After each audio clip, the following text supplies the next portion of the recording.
Hey, yo, Pro Wrestling Podcast listeners, help us out and click subscribe to show your support. While you're at it, if you are on YouTube, make sure you enable notifications so they let you know every time we have a new episode go up and live for you to tune into. While you're at it, if you are sick and tired of spending $60 to $100 for the latest and greatest wrestling video games, stop immediately. Go to Wrestler Unstoppable, available exclusively through Facebook. Create your wrestler, sign contracts, get involved in storylines, headline pay-per-views, even build your own corporation, all included in Wrestler Unstoppable, available now to all Facebook users, totally free. If you want to become a member of the Pro Wrestling Podcast family, you want your name in the shoutouts like Harold in St. Louis and Mike in Lansdale, then go to our Patreon page at patreon.com/Pro Wrestling Podcast and sign up today. Don't forget, loyalty rewards are always in effect. $15 a month contributors get to co-host an episode of one of our live shows, and our $7.50 per month contributors can get entered into a drawing to also co-host an episode of one of our live shows.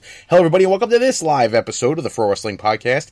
If you are streaming our service through whatever company you use to get our podcast, make sure you use the chat function so you can send your comments directly to us and we will get to you live on the show.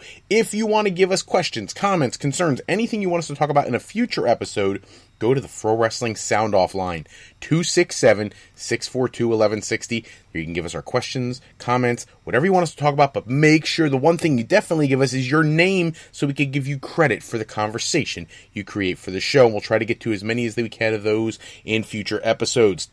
Don't forget, if you're new to the Pro Wrestling Podcast, make sure you check out our homepage, frowrestling.com. You can preview the topics there that are coming to the show, come up with questions for the Sound Off line, check out the Independent Wrestling Events tab at the top of the page to find cards coming to your area. It's also where you can find my editorial blog, In Fro's Corner, where you catch articles that I write, my perspective on the world of professional wrestling, you might say.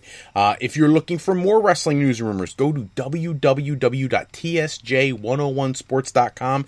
They're a newer site, all sorts of things about pro wrestling. Check them out if you get the chance. Okay, so for tonight, the main headline of the show is it's prediction night. WWE Elimination Chamber is coming up tomorrow night. Got to get our predictions out there. And while we're at it, we got all kinds of other news tidbits to talk about. So let's get started with Brock Lesnar. It's in the news today. Brock Lesnar, his contract is up. Vince McMahon wants very much to keep him in the company. I think this is a twofold issue for Vince McMahon. One, he does not want to see Brock Lesnar go to All Elite Wrestling, where Chris Jericho has already made it clear he would love to have a match with Brock Lesnar. Part two is, I think Vince McMahon, despite the fact that they've had a good working relationship in the past with UFC, I don't think he really wants to see Brock Lesnar make a return to UFC, because let's be honest, outside of Daniel Cormier, there's not a lot of people in the heavyweight division for Brock to fear right now. And if Brock Lesnar were to take that match with DC and actually come out as the new UFC heavyweight champion, it may be a pathway where Brock does not come back to WWE for at least the short term, maybe even the long term. I think Brock has unfinished business in UFC. So apparently, according to the news stories I've seen, I saw them on Ringside News and all different websites today, that Vince McMahon is opening up the pocketbook as big as he ever has for Brock Lesnar, which is both encouraging and infuriating all at the same time. Because let's face it, it's a good thing that Vince has stopped. This guy's a multi-billionaire. I remember seeing a statistic that the WWE is worth more money than every New York sports franchise combined. I want you to think about that.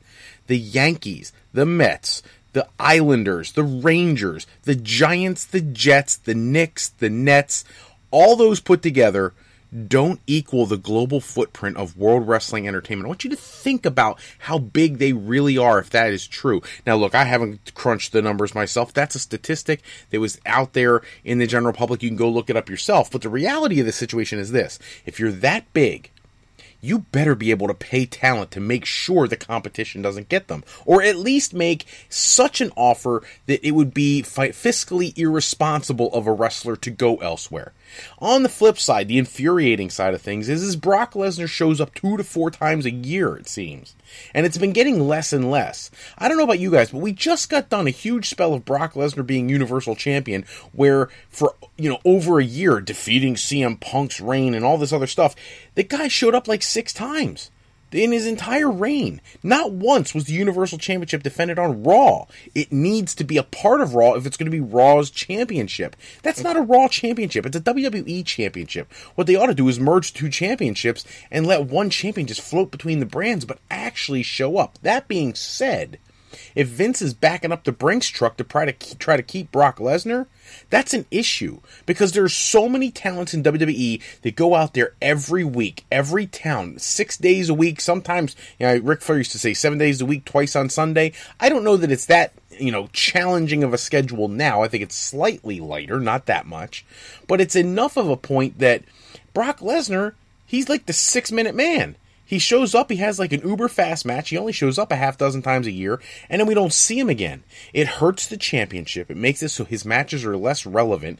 I get it, I'll be honest with you, in the last couple years, his match with AJ Styles, his match with Daniel Bryan, his match with Finn Balor, and probably the match he'll have at WrestleMania with Seth Rollins, all will be fantastic matches. But let me be honest with you, we haven't seen versus Shinsuke Nakamura, which, by the way, happened in New Japan Pro Wrestling years ago. Look it up on YouTube. That match should happen in WWE. We haven't seen a new match between he and Kurt Angle. Think about the nostalgia. We do the Brothers of Destruction versus DX. How about Kurt Angle versus Brock Lesnar? Probably Brock's best opponent all throughout his career. That hasn't happened since he's been back. There are other matches for Brock. AJ Styles rematch would be fantastic, and let AJ pick up a win in one of the matches, especially if Brock's not the Universal Champion anymore. And there's others. I mean, the reality is the opportunities for Brock are endless if he's actually a wrestler. Let's face it, the guy is a money man. He wants cash. If you're Vince McMahon, here's the deal. Yes, I'm thrilled he's backing up the Brinks truck to keep talent, because that's what you have to do if you're WWE to stay on top of the talent pool. However, you got to start building into those contracts more appearances, and if it takes more money, then pay them more money. If you could go to the NBA or the NFL and get these $30, $40 million a year contracts for their marquee players, I understand a basketball player plays 80-some games a year, a baseball player plays 160-some games a year, those types of things. I get the numbers are different. Even football players are 17, 18, 19, 20 games if you count, preseason and practices and mini camps and all that stuff. It takes a bigger tear on your body. But I would argue that in the world of professional wrestling, I don't need you to be there for 82 games a year, 82 matches a year. But if you're going to be Brock Lesnar and you're that big of an attraction, I would like to see 25, 30 dates a year. I would say at least an average of once every 2 weeks, the Universal Champion or someone of Brock's caliber should be up front and present. So if you told me that Vince McMahon was backing up the Brinks truck and saying, Brock, we're going to pay you $25 million a year, but you're going to be on a show every other week at minimum, I'm in. Sign me up for that. Now you think about it, if you deduct the number of days that he'd be on pay-per-views, he wouldn't even have to be there every other week. You could make it every third week, and that would be a lot more than what we get right now. And then make sure he's at every pay-per-view. Absolutely. Pay that guy whatever you got to. Make it, if you're making the kind of money that other sports are, then it's time for you to start paying like other sports are. Start paying Brock like that. Start paying several stars like that. You want John Cena to stop making movies, pay him enough money, he doesn't want to make movies anymore. The reality is, and I don't care what anybody says, John Cena can still go in the ring and he's still an attraction. It makes smart business sense to keep him out of as many movies as you can so you can keep him in the squared circle. Now, maybe he doesn't want to do that anymore because he's going to be 41 years old or whatever it is. But you got to start paying people the way professional athletes get paid. I understand it's a scripted combat sport, but at the end of the day, the rigors on the human body have been well documented, and that's what you got to do. You got to pay to keep somebody like Brock Lesnar out there and make sure that he's there more prevalently so we can appreciate his in-ring contribution in not just this interviews every once in a while and coming in the ring and dropping an F5 and showing up at 4 pay-per-views a year. Moving on to the next topic of the night. The big name added to StarCast 2. This has been rumbling all week. The Undertaker will be at StarCast 2. A little bit of a weird situation. You got to understand. My understanding is he has a contract with WWE, but they're not going to use him at WrestleMania. At least as of right now. I think that's a horrible idea, first off. I understand. You've got the women's match that's going to headline for the first time ever. What I have heard is they didn't want to have an Undertaker match because it probably would be his last match, and they don't want to take any of the excitement away from the women. Shout out to Lorelai, who wanted me to talk about Ronda Rousey and Becky Lynch last week. Gave a little bit last week. I'll give a little bit more tonight. When you have a match of that caliber, It makes it very challenging to bring The Undertaker in for his last ever match and not pull away from that women's main event. So I get it, if that's the reason, but you still do something with the guy. He doesn't have to wrestle. If he's only going to have one more match, and that's what you're saving him for, then do that next year, but have him at least show up. Have him have some role. Have him be an enforcer for something, or have him come out and attack somebody. Do something that matters so that he doesn't go unattended for. You know, he is a WrestleMania stalwart. He should be there every year till the year he dies in some way, shape, or form. That's what Vince should be doing. Talk about backing up the Brinks truck and paying people. Pay Taker to be there. But make him have a role, even if it's not in the ring. At the same time, when you see him go to StarCast 2 the night before the Double or Nothing pay-per-view, it makes you wonder what his involvement with potentially with Cody and All Elite Wrestling could be if Vince doesn't use him in the right light. And if his contract does run out, let's be honest, The Undertaker's never been one to come out and really brag about his contract. So there is a chance. Maybe we don't know. Maybe his contract has run out. Maybe he's free to do whatever he wants. We know that he put on social media. He pulled all his references to WWE off his social media. Maybe there's more to this story than we know about. But definitely curious to see what's going on with The Undertaker. I'm going to address an issue that came up earlier today. All the sites, I don't care who it is, whether it's eWrestling News, WrestleZone.com, Wrestling Inc., they're all talking about it. Corey Graves, who has been married for 11 years to his wife. He's got 3 kids with her, and his wife posted online on Instagram some comments about Corey Graves and an alleged affair with Carmella from SmackDown. And that, you know, this woman was with him when he was suicidal and alcoholic and all these other things she accuses him of. And now she says that he's having an affair with one of her kids' idols, Carmella. If this is true, it's the second time in as many years as, you know, that WWE has had a major personality get into one of these extramarital situations. Look, I know it's a wrestling show, but let's be real. I know they're on the road a lot. If that's a challenge, then you know what? Don't go on the road or don't get married. Because we already saw Bray Wyatt and JoJo break up that family. Now we're seeing Corey Graves and Carmella potentially breaking up his family. It's a sad situation. He responded with some crazy message, something about, you know, you better take down this post or WWE is going to sue you. WWE doesn't care about your private issue.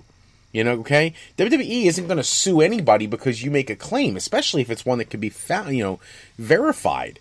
So, and I don't know what the woman's evidence is. Maybe the whole thing's made up. Maybe they just had a fight over the kids and she wants to leave him and she's making the whole thing up. I don't know.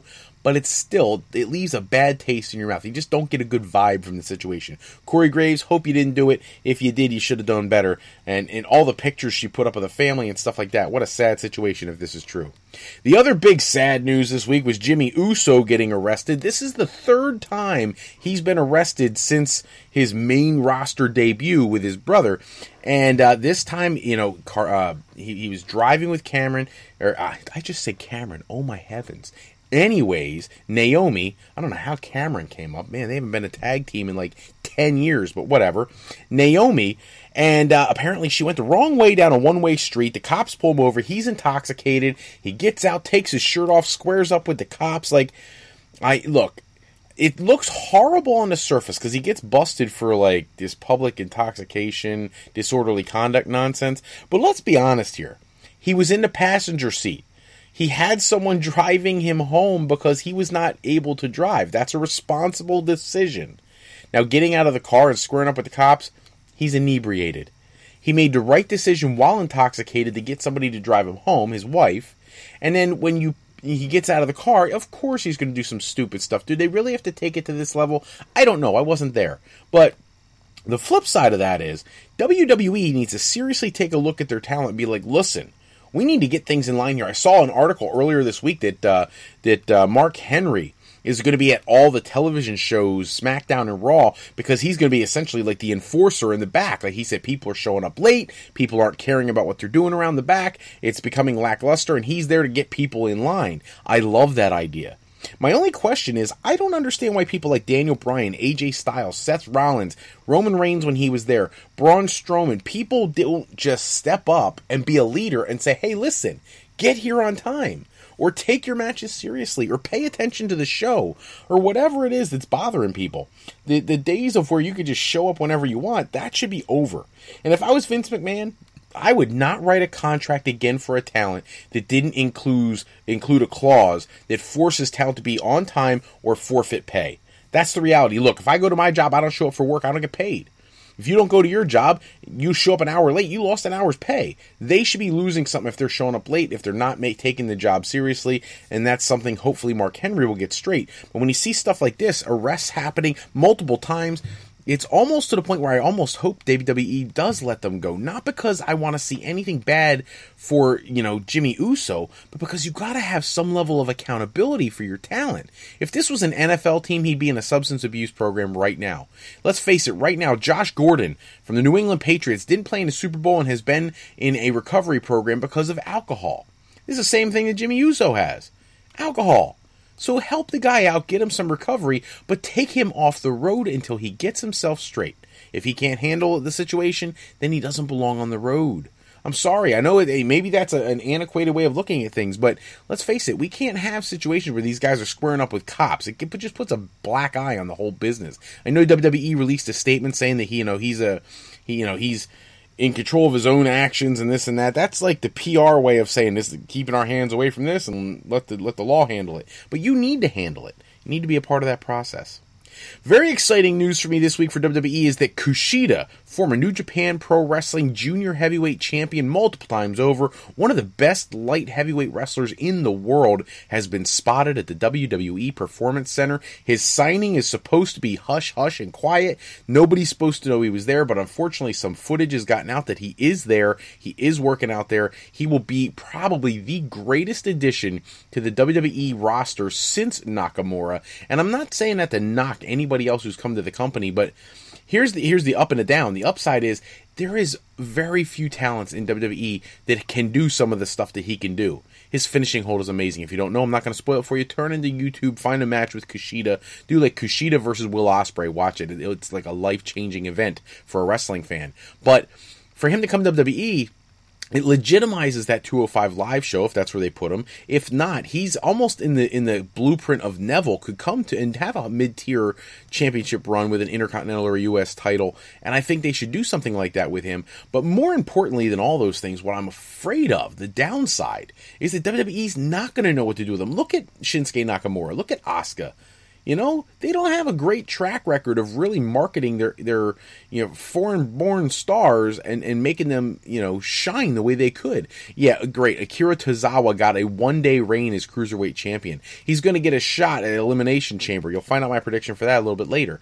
But let's face it, most of the talents that they've brought over from New Japan or from All Japan or any of those places, Shimmer and whatnot, they're not getting the kind of push you would expect from people who have their talent level. So I'm thrilled that Kushida's in the brand. I hope he really does great things for WWE. I hope it's an audience. The audience really indoctrinates him into the WWE universe. He is worth it. If you have never seen Kushida, find him on YouTube. But I still have some reserve about how they're going to handle him.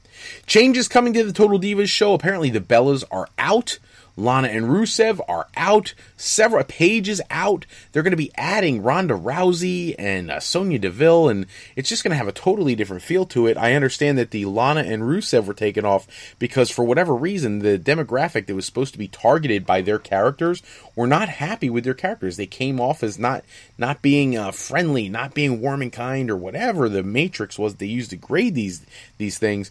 And Lana was actually offended by it. She was posting on Twitter and Instagram how upset she was about the reaction to her character on Total Divas, and talked about whether she's just not a likable person or something like that. And but big changes to the show. Hopefully their viewership goes up because it's been dipping and dipping and dipping, and maybe that's why they're doing this. Shake it up a little bit. Ronda Rousey's been a huge draw for WWE for the whole year, and maybe this is something they need to do to try to bring new eyes and some of the old eyes back to the show to try to make it a little more successful again. Apparently the Bellas will continue with their Total Bellas experiment, and Miz and Maurice will keep their show going, but a whole lot of new faces going to be on Total Divas next time. Jake Hager, also known as Jack Swagger, or whatever name he uses in Lucha Underground, Mike Strong or Jack Strong or whatever the heck his name is there, which, by the way, whenever they finally show their episodes, he's the Lucha Underground champion right now. He is set to make his second outing for Bellator at Bellator 221. Opponent yet to be announced, but I'm shocked that he's getting back in the cage so fast after his first match. Bellator 221 takes place in like a month and a half. That's a beautiful thing. I know he wants to be as active as possible. He wants to get as much experience as possible, but he has to be careful too. He does have some skill sets that he needs to work on. He hasn't been hit in the face as much as some of these other guys. Doesn't always have the right instinct for what to do when that happens. And rushing into the cage, not exactly what I would do if I were him without getting some more experience. But then again, what better experience than being on a main stage? The only concern I have is he made reference in the post-fight interview for his first match that in a year or two he wanted to be facing somebody like Ryan Bader for the heavyweight championship. That's a lofty goal to set, but it is a realistic one if you win.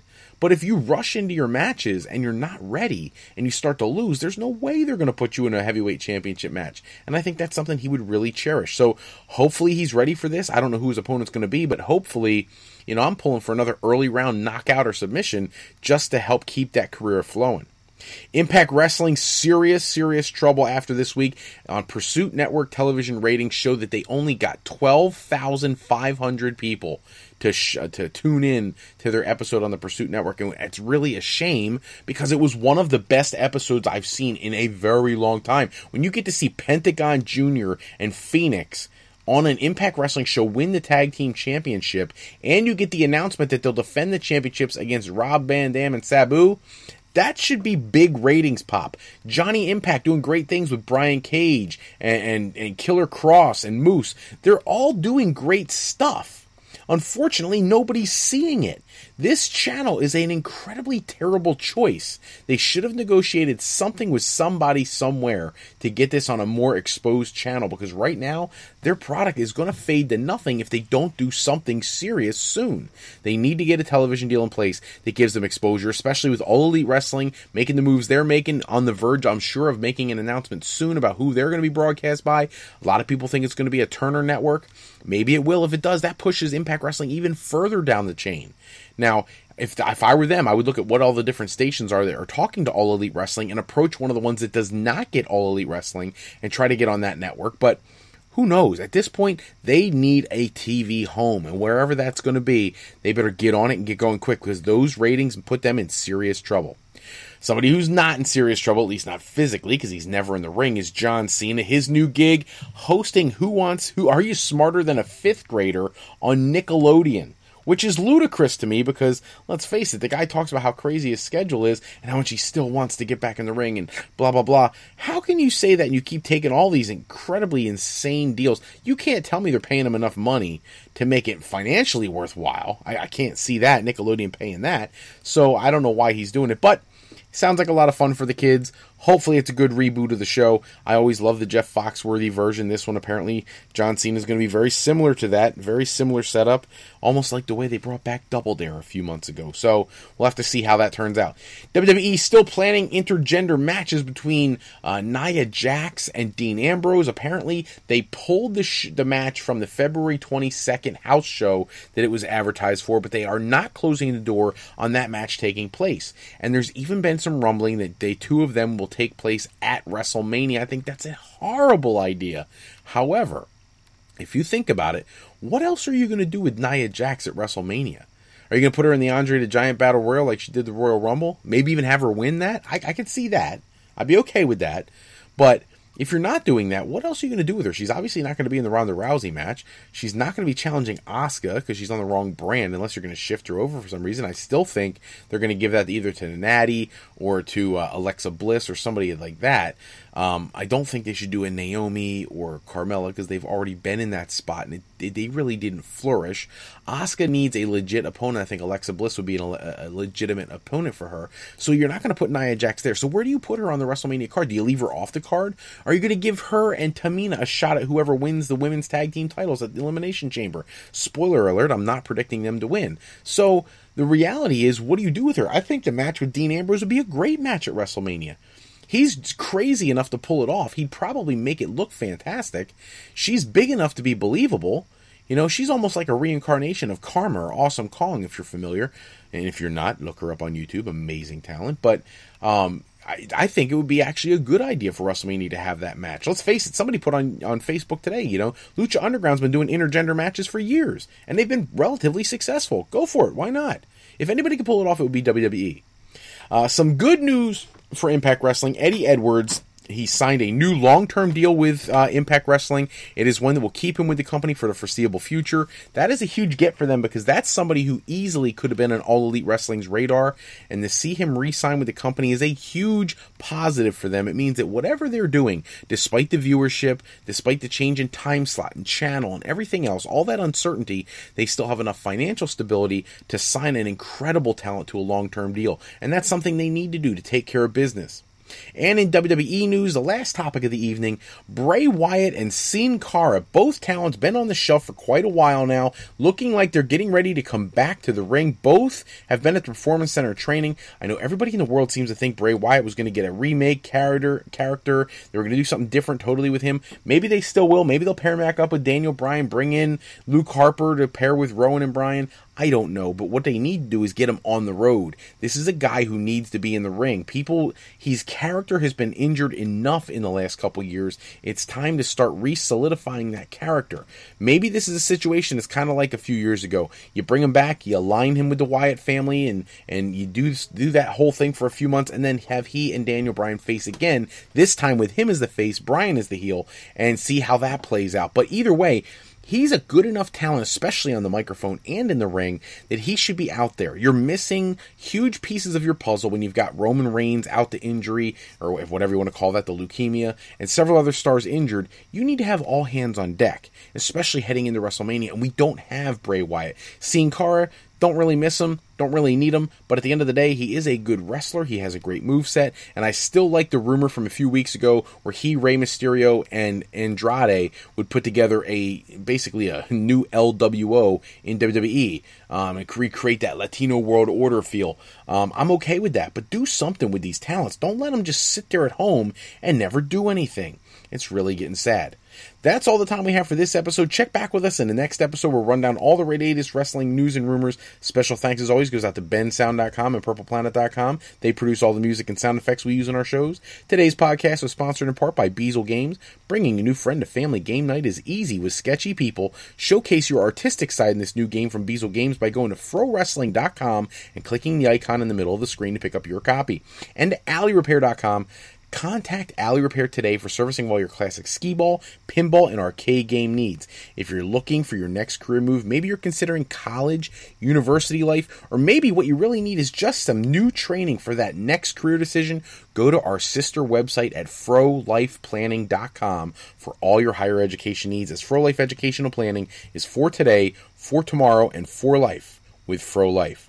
I'm Fred Froelich, better known as Mr. Fro. I want to thank you for taking a few moments with us tonight. And if you want more wrestling news and rumors, like I said before, go to www.tsj101sports.com for their latest articles on the world of pro wrestling, or go to my blog, In Fro's Corner, located on frowrestling.com. Make sure you call into the Sound Off line 267-642-1160. Get us some questions and comments for a future episode, and make sure you check out the Independent Wrestling Events tab on frowrestling.com to find great wrestling coming to an area near you. Until next time, take care, everybody. Have a great night.